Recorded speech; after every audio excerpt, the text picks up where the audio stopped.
il y a une loi. Et cette loi, cette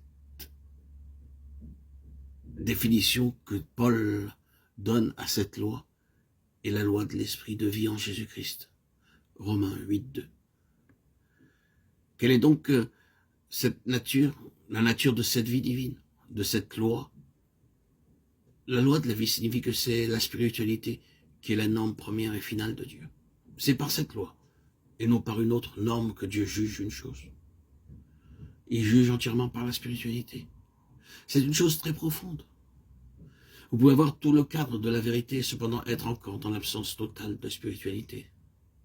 Tout avoir, et peut-être avec une belle magistrale et astucieuse présentation des choses, mais sans consistance.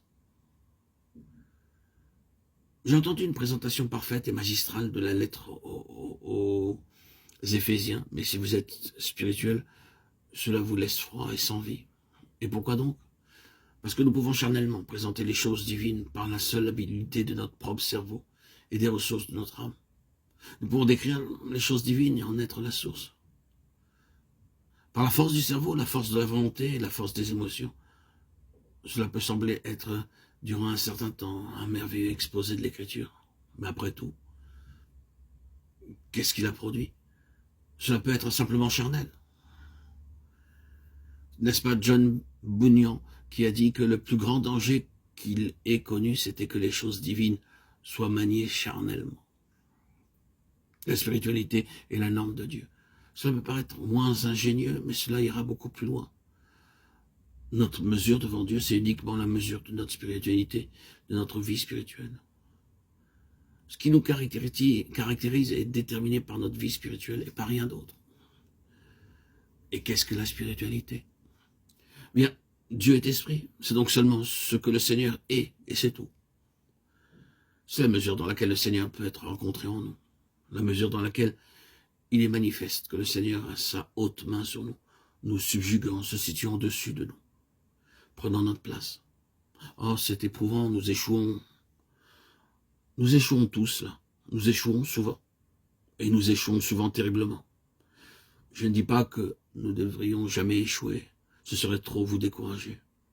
Mais je dis que si nous croissons spirituellement, les mêmes anciens travers ne devraient pas être tout aussi dominants maintenant qu'il était jadis. Nous ne devrions pas échouer maintenant de la même manière qu'autrefois. Le Seigneur a plus de place en nous. C'est cela la spiritualité.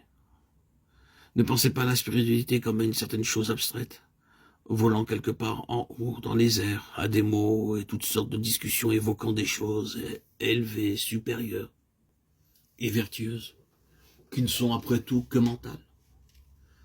Ce n'est pas la spiritualité. Il y a une fausse spiritualité qui est une totale tromperie. Nous connaissons des gens dont la spiritualité les a fait supérieurs aux Écritures. Les Écritures ne sont plus la base du gouvernement de leur vie. Peu importe ce que la Bible dit. Le Seigneur m'avait dit de faire cela, disent-ils, et cependant, il y avait un passage de l'Écriture qui contredisait directement ce qu'il faisait.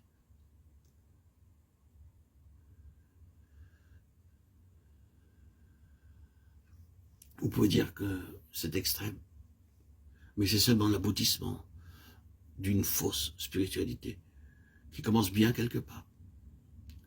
Rappelons-nous que la véritable spiritualité est premièrement une question de caractère. Est-ce que le Seigneur est rencontré? Est-ce que cela s'enregistre en nous comme procédant du Seigneur?